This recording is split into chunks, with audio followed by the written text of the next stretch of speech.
His name was Usain Bolt. उसका नाम Usain bolt था. உசைன் போல்ட் என்கிறதான பெயர் உள்ள ஒரு நபர். A runner from the country of Jamaica. Jamaica से वो एक दौड़ने वाला व्यक्ति था. ஜமைக்கா தேசத்திலே ஓட்டப்பந்தய வீரனாய் இருந்தவர். In the world championships, world championship में வேர்ல்ட் சாம்பியன்ஷிப்ல he ran 100 meters in 9.58 seconds. 9.5 seconds में उसने 100 meters. 100 मीटर तय किया.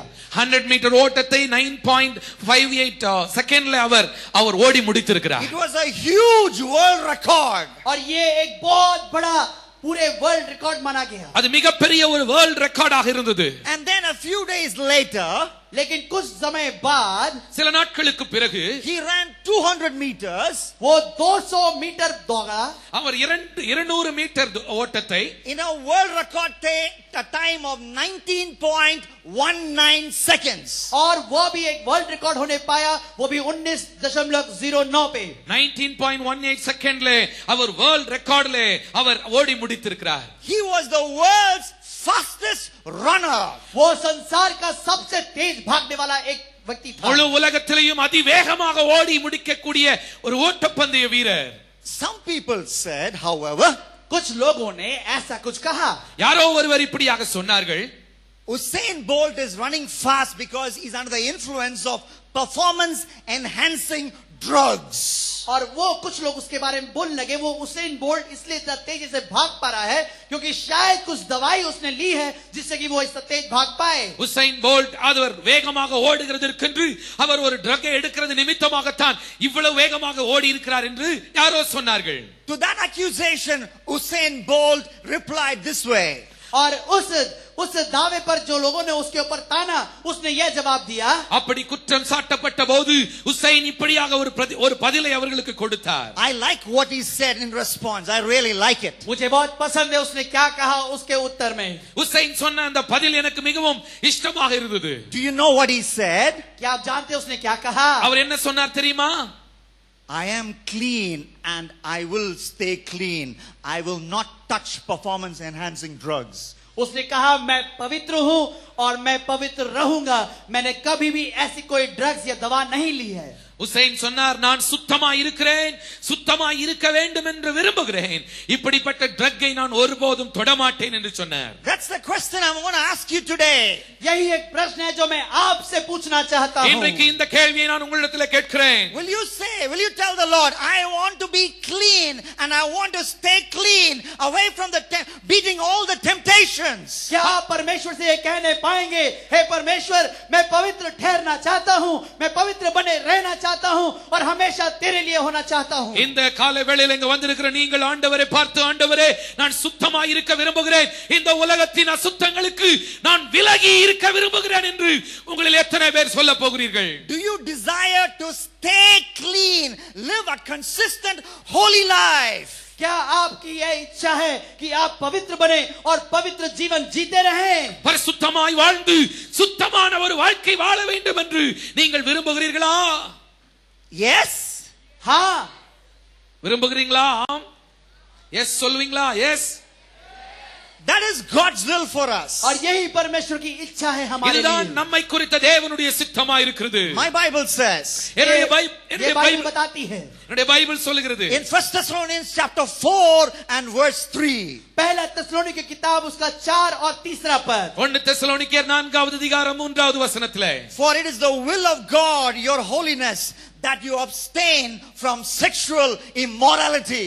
நீங்கள் क्योंकि ये परमेश्वर की इच्छा है और वो ये चाहता है कि तुम शारीरिक सारी अभिलाषाओं से वंचित रहो. நீங்கள் பரிசுத்தமாய் இருக்க வேண்டும் என்பதே தேவனுடைய சித்தமாய் இருக்கிறது. வேசி மார்க்கத்திற்கு விலகி இருங்கள் என்று பரிசுத்த வேதம் சொல்கிறது. God's will for you today, young people, is that you should be holy inside out. परमेश्वर का इच्छा आज ये है हम जवानों के लिए कि हम जवान अंदर से बाहर पवित्र जीवन बिताएं. இங்க இருக்கிற வாலிபர்களே, உங்களை குறித்து தேவனுடைய சித்தம் என்னவென்றால் உள்ளே இருந்து வெளியே நீங்கள் பரிசுத்தமாக இருக்க வேண்டும் என்பதுதான். My Jesus talked about a great day. क्योंकि यीशु मसीह ने एक महान दिन के बारे में बात की. ஆண்டவராகிய இயேசு கிறிஸ்து ஒரு பெரிய பிரதான நாள் என்று ஒரு நாளை குறித்து சொன்னார். he talked about it in Luke chapter 12 and verse 3. लूका 12 अध्याय और 3 पद में उसने इसके बारे में कहा. லூக்கா 12வது அதிகாரம் 3வது வசனத்திலே இயேசு இதை குறித்து சொன்னார். What did he say? என்ன उसने क्या சொன்னார்? कहा? On that day, all what you whispered in dark places, all what you did in dark places in secret, that would be broadcast to the whole world from the top of a house. उसने कहा कि जो कुछ तुम छुप कर करते हो, जो कुछ तुम अंधकार में करते हो, जो कुछ तुम सोचते कोई देखता नहीं, एक दिन आएगा जब उसे इस पर्वत के ऊंचे चोटी में सारे संसार के लिए प्रकट करके दिखा दिया जाएगा. அந்த நாளிலே நீங்கள் அந்தரங்கத்தில் செய்கிறவைகள் எல்லாம் வெளிச்சத்திலே கொண்டு வரப்படும். முழு உலகமும் காண்கிற அளவுக்கு அவைகள் ஒரு வீட்டின் மேல் கூரையிலே இருந்து எல்லாருக்கும் தெரிகிற அளவுக்கு வெளிப்படுத்தப்படும். So that is why it's very important that we must be pure inside out, so that on that day you and I won't have to hang our heads in shame. और इसलिए यह बहुत जरूरी है कि हम और आप अपने जीवन के अंदर से बाहर एक पवित्र और खुला हुआ जीवन जिए, ताकि उस दिन हमें सर झुकाकर शर्माना ना पड़े. அந்த பிரதான நாளாகிய அந்த நாளிலே நீங்களும் நானும் தலை குனிந்து நிற்க கூடாது என்பதற்காகத்தான் இப்பொழுதிருந்தே நாம் எல்லாரும் சுத்தமாக பரிசுத்தமாய் வாழ வேண்டியது அவசியமாய் இருக்கிறது, முக்கியமாய் இருக்கிறது. My Bible says in Hebrews chapter 12 and verse 14. इब्रानियों 12 और 14 पद में मेरा बाइबल कहता है. எபிரேயர் 12வது அதிகாரம் 14வது வசனத்திலே பரிசுத்த வேதாகமம் சொல்கிறது, Make every effort to be holy. Without holiness, no one will see God. भरसक प्रयास करो कि तुम पवित्र बने रहो, क्योंकि पवित्रता के बिना कोई भी परमेश्वर को देख नहीं सकता. பரிசுத்தமாய் இருக்கும்படி நாடுங்கள், பரிசுத்தம் இல்லாமல் ஒருவனும் தேவனை தரிசிப்பதில்லை என்று வேதம் சொல்கிறது. This morning we must take efforts, because the Bible says take every effort. We must take efforts from our end to be holy. क्योंकि परमेश्वर का वचन कहता है कि तुम अपना प्रयास करो. हमें जरूरत है कि हम अपने तौर से, अपने तरफ से प्रयास करें कि पवित्र बने रहें. பரிசுத்தமாய் இருக்கும்படி நாடுங்கள் அல்லது முயற்சி செய்யுங்கள் என்று வேதம் சொல்கிறது. இந்த கால வேளையிலே இங்க இருக்கிற எல்லாரும் நாம் பரிசுத்தமாய் இருக்கும்படி நம்முடைய சார்பிலே நாம் செய்ய வேண்டிய சில முயற்சிகளும் இருக்கிறது. How can we stay holy inside out? I'm going to talk about 7 key words starting with the alphabet B. 7 ऐसे रहस्यों को मैं आपको बताऊंगा जो कि बी अक्षर से शुरू होंगे, जो हमें यह निर्देश देगा कि हम कैसे पवित्र ठहर सकते हैं. பரிசுத்தம் உள்ளவர்களாய் இருப்பது எப்படி என்பதை நான் உங்களுக்கு 7 குறிப்புகளை நான் உங்களுக்கு சொல்ல விரும்புகிறேன். பி என்கிற ஆங்கில வார்த்தையிலே, ஆங்கில எழுத்திலே ஆரம்பமாகிறதான 7 வார்த்தைகளை நான் உங்களுக்கு சொல்ல விரும்புகிறேன்.